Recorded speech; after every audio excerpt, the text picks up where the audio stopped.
बिस्मिल्लाहिर्रहमानिर्रहीम। लाखों करोड़ों दुरूदो सलाम मोहम्मद मुस्तफ़ा सल्लल्लाहु अलैहि वसल्लम और आले मोहम्मद पर। मैं हूँ उमर दराज गोंदल। ले जी, जो इंतज़ार था, चूँकि आज आखिरी दिन है, 30 जून शुरू हो गई है, तो बिल आखिर वो इंतज़ार ख़त्म हो गया है। और जून के महीने का, या इस हुकूमत ने अगर ये कहा जाए कि पिछले चंद महीनों का सबसे बड़ा मार्का सर अंजाम दे लिया है, कारनामा सर अंजाम दे लिया है, तो वो मैं आपको बता देता हूं कि पाकिस्तान और आईएमएफ के दरमियान अब से चंद घंटे पहले मुआहिदा हो गया है। और आईएमएफ ने भी इस बात की तस्दीक कर दी है कि पाकिस्तान और उनके दरमियान जो निगोशिएशंस हैं वो कामयाब रही हैं। लेकिन हैरान कुन तौर के ऊपर ये जो पाकिस्तान को 6 अरब डॉलर मिलने थे, ये 6 अरब डॉलर नहीं मिले। पाकिस्तान के साथ एक स्टैंड बाय एग्रीमेंट हुआ है, और स्टैंड बाय एग्रीमेंट का मतलब यह होता है कि आप वक्ती तौर पे एक मुआहिदा करते हैं, उसमें से कुछ अरब डॉलर जो आपको मिसाल के तौर के ऊपर 6 अरब डॉलर थे, तो कल तक इत्तलात थी कि 2.5 अरब डॉलर मिलेंगी, तो पाकिस्तान को उस 6-6.25 अरब डॉलर में से आधी अमाउंट दी गई है, यानी 3 अरब डॉलर की अमाउंट का पाकिस्तान के साथ एग्रीमेंट कर लिया गया है। जिसका मतलब बहुत वाज़ेह है, आईएमएफ भी जानता है कि यह हुकूमत आगे कंटिन्यू नहीं करेगी। पहली बात, यह हुकूमत भी जानती है कि उनको ये इस बात का यकीन है, या कहीं ना कहीं उनके माइंड के अंदर है कि शायद ये उनकी हुकूमत नहीं होगी, तो वो लॉन्ग टर्म एग्रीमेंट नहीं कर रहे। वो कह रहे हैं जी हमें आप जरा कलील मुद्दती एग्रीमेंट करें, उसके बाद नई गवर्नमेंट आए तो वो लंबा जो है वो आगे एग्रीमेंट लेके चले। अब ये जो मौजूदा है, मैं आपको बता देता हूं, ये 3 अरब डॉलर का है जो स्टाफ लेवल मुआहिदा तय पा गया है, और जुलाई में आगे चल के पाकिस्तान के हवाले से जो उनका एग्जीक्यूटिव बोर्ड है वो इस बात की अप्रूवल देगा। इस मुआहिदे के हवाले से बताया गया है कि ये 9 माह के लिए एक कलील मुद्दती या शॉर्ट टर्म एग्रीमेंट है। और आईएमएफ ये बता रहा है कि अब बाकी जो ममालिक हैं या बाकी जो फॉरम्स हैं वहां से भी पाकिस्तान को कर्ज लेने के अंदर आसानी होगी। और इसके अलावा पाकिस्तान के मुतालिक उन्होंने बताया है कि पाकिस्तान मुआहिदे के लिए पहले ही पेश की, यानी एडवांस जो इकदाम है वो कर चुका है, जिसमें बजट की मंजूरी है और टैक्स नेटवर्क को बढ़ाने जैसे है। लेकिन हुकूमत हमें क्या बता रही थी कि हमने बहुत फ्रेंडली बजट दिया है। हुकूमत हमें बता रही थी कि देखें हमने टैक्स फ्री बजट दिया है। अब आईएमएफ बता रहा है कि ये बजट उनकी मंजूरी के मुताबिक था, टैक्स नेट बढ़ाना उनकी मंजूरी के एन मुताबिक था। लेकिन ये सारी बातें, लेकिन साथ ही उन्होंने कहा है कि अब करना क्या है। अब करना यह है कि आपको अफराते ज़र को, यानी इन्फ्लेशन रेट को काबू में रखने के लिए इकदाम उठाने हैं ताकि आम आदमी पर बोझ कम से कम हो। यह मुमकिन ही नहीं है। आइंदा चंद रोज के अंदर आपको मार्केट के अंदर महंगाई का एक तूफान नजर आएगा, क्योंकि इतने ज्यादा वो टैक्सेस जो हैं उनके ऊपर लगा दिए गए। और साथ ही उन्होंने ये कहा है कि जाहिर है कि पाकिस्तान को कुछ माहौलियाती तब्दीली और सैलाब वाले नुकसान अपनी जगह के ऊपर हैं, और अब उनके मुताबिक इससे पाकिस्तान को मुआशी इस्तेकाम। लेकिन असल खबर क्या है? असल खबर यह है कि पाकिस्तान के अंदर कर्ज लेने के ऊपर भी अल्हम्दुलिल्लाह कहा जाता है। आज पाकिस्तान के वजीर खजाना इसहाक डार ने आईएमएफ की वो खबर जिसमें वो कह रहे हैं कि पाकिस्तान और आईएमएफ का मुआहिदा हो गया है, दस्तखत हो गए हैं, उसके ऊपर उन्होंने एक ही रीट्वीट किया है और लिखा है कि अल्हम्दुलिल्लाह, जैसे हमने कोई बहुत बड़ी जो चीज है वो कर लिया। लेकिन शहबाज राना जो इस पूरे मामले को कवर कर रहे हैं, इकोनॉमी को देखते हैं, उन्होंने आज क्या लिखा? उन्होंने लिखा है कि history repeats itself, Pakistan fails to complete yet another IMF programme, the 6.5 billion IMF programme ends unsuccessfully. और उनके मुताबिक पाकिस्तान और आईएमएफ के दरमियान एक बार फिर जो मुआहिदा है वो कामयाबी से मुकम्मल किए बगैर खत्म हो गया है। उनके मुताबिक अब ये जो मौजूदा सूरत हाल है वो ये सारी बातें अपनी जगह के ऊपर है। मिसाल के तौर के ऊपर 8.25 रुपए यूनिट बिजली की कीमत बढ़ाई गई है, एक्सचेंज रेट के ऊपर कंट्रोल हटाया गया, इंपोर्ट्स के हवाले से सारा कुछ किया गया।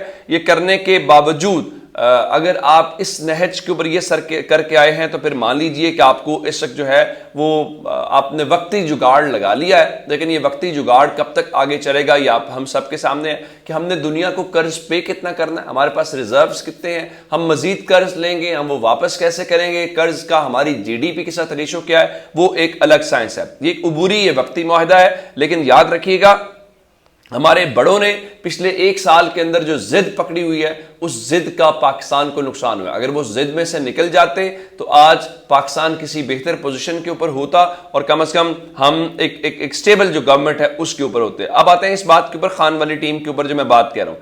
पहली बात यह है कि मैं आपको बताऊं कि जरदारी साहब के मुतालिक बताया जाता है कि वो सब कुछ करने के अहल हैं, वो कर लेंगे, वो डीलें कर रहे हैं। और मैंने आपको बताया था कि जरदारी साहब जो हैं वो जहाज पकड़ के दुबई से नवाबशाह पहुंच गए हैं और वहां पे चीजें उस तरह से फाइनल नहीं हो रही। उसकी वजह क्या है? उसकी वजह यह है कि ज़ाहिरन उस वक्त नजर आता था कि एस्टैब्लिशमेंट के साथ डील जरदारी साहब कर रहे थे, नंबर पूरा करके कर रहे थे कि चलो अभी शहबाज शरीफ को सामने रखते हैं और उसके बाद बिलावल वजीर आजम आ जाएंगे, मामला चुके। उस वक्त जो वो एस्टैब्लिशमेंट है वो तो वैसे ही घर जा चुकी है। अब हुआ क्या? अब हुआ ये है कि कौन सी स्टैब्लिशमेंट है जो शहबाज शरीफ जैसे वजीर आजम के साथ आप उसको ये कहें कि वो कंफर्टेबल नहीं होगी, जिसको एक कहा जाए और वो 10 करके देता है। तो मेरे ख्याल से ये सबसे सूटेबल ऑप्शन है उनके लिए और वो सूट करता है। अब सूरत हाल इस वक्त ये है, नून लीग कहती है कि हमने नवाज शरीफ को चौथी बार प्राइम मिनिस्टर बनाना है। जरदारी साहब कहते हैं कि उनकी जिंदगी की एक ही ख्वाहिश है कि वो हर कीमत के ऊपर बिलावल जरदारी को वजीर आज़म बनाना चाहते हैं। लेकिन सूरत हाल ये है कि पैगाम ये दिया गया है कि बिलावल को अभी मजीद इंतजार करना पड़ेगा और शायद शहबाज शरीफ से ही कंटिन्यू करवाया जाए। लेकिन एक बात जरूर है जो मैंने आपको पहले भी बताया था कि जरदारी साहब को सदारत के हवाले से कंसिडर किया जा रहा है कि आप सदर पाकिस्तान बन जाएं और फजलुर रहमान जो है वो भी इस दौड़ के अंदर शामिल हैं कि उनको भी सदर पाकिस्तान का जो ओहदा है वो दिया जाए। अब इस सारी सूरत हाल में इनके दरमियान सब अच्छा नहीं है। जरदारी साहब अचानक इनको छोड़ के आ गए, तो अब उसके बीच में अगर ये बात नहीं मानते तो अब आपको अंदाजा हो रहा होगा कि जो जरा प्रो एस्टैब्लिशमेंट लोग हैं वो ये तासुर देना शुरू हो गए हैं कि क्या आइंदा चंद दिनों के अंदर पीपल्स पार्टी तहरीक इंसाफ का कोई इत्तेहाद होने वाला है। लेकिन मैं आपको ज़ाहिर है कि इमरान खान हुकूमत ऐसी क्या करेंगे जिसमें उनको जरदारी से वो करना पड़े या जरदारी की बैसाखियों पे चलना पड़े, ये प्रैक्टिकली पॉसिबल है। लेकिन चूंकि पीपल्स पार्टी की जानिब से खुद भी इस ख्वाहिश का इजहार किया जा रहा है और ये हमने देखा कि नदीम अफजल चंद की तरफ से और दीगर लोगों की तरफ से जिसमें बता रहे थे कि मैंने ये उनका ये ऑप्शन दी थी, जिसके बाद ये सारा कुछ। अब अंदाजा करिए कि तहरीक इंसाफ की टीम जो स्पीड कैसे पकड़ती हुई दिखाई दे रही है कि लोगों को इमरान खान के साथ ईद पढ़ने की भी इजाज़त नहीं थी, ईद की नमाज पढ़ने की भी, और कई ऐसी जगहों के ऊपर डस्के में बताया गया किसी और जगह के ऊपर कि वहां पे एक ऐसे शख्स को ईदगाह के बाहर से गिरफ्तार कर लिया गया और जुर्म क्या था? वही तहरीक इंसाफ से होना। अब तहरीक इंसाफ मालाकंड के अरकान जो हैं उन्होंने अपने रीजनल सदर जुनैद अकबर और शकील खान की क़यादत में हल्फ लिया और कहा कि वो बिल्कुल भी झुकेंगे नहीं और तहरीक इंसाफ के साथ खड़े रहेंगे और अपनी पार्टी का परचम बुलंद करने के लिए दिन रात मेहनत करेंगे। इसका मतलब ये है अभी बहुत सारे लोग जो हैं वो इमरान खान के साथ डटे हुए हैं, जाने वाले कम है, जो इमरान खान के साथ डटे हुए हैं वो ज्यादा है। और सबसे इंपॉर्टेंट बात अवाम है कि अवाम की कितनी बड़ी तादाद है। अच्छा, एक बात इमरान रियाज साहब के मुतालिक, चूंकि कल बहुत फेक न्यूज आई उनके मुतालिक और मैंने आपको तफसील के साथ बताया था कि किस किस ने क्या कहा, और फिर मैंने आपको ये भी बताया था कि उनकी फैमिली जराए बता रहे हैं कि वो अभी घर वापस नहीं आए, और मैंने कल ये डिटेल से वीडियो कर दी थी। अब आगे चलते हैं और इमरान रियाज खान की जो अहलिया हैं उनका एक अकाउंट है मिसेज इमरान रियाज के नाम से, जहां से वो अपडेट्स देती हैं।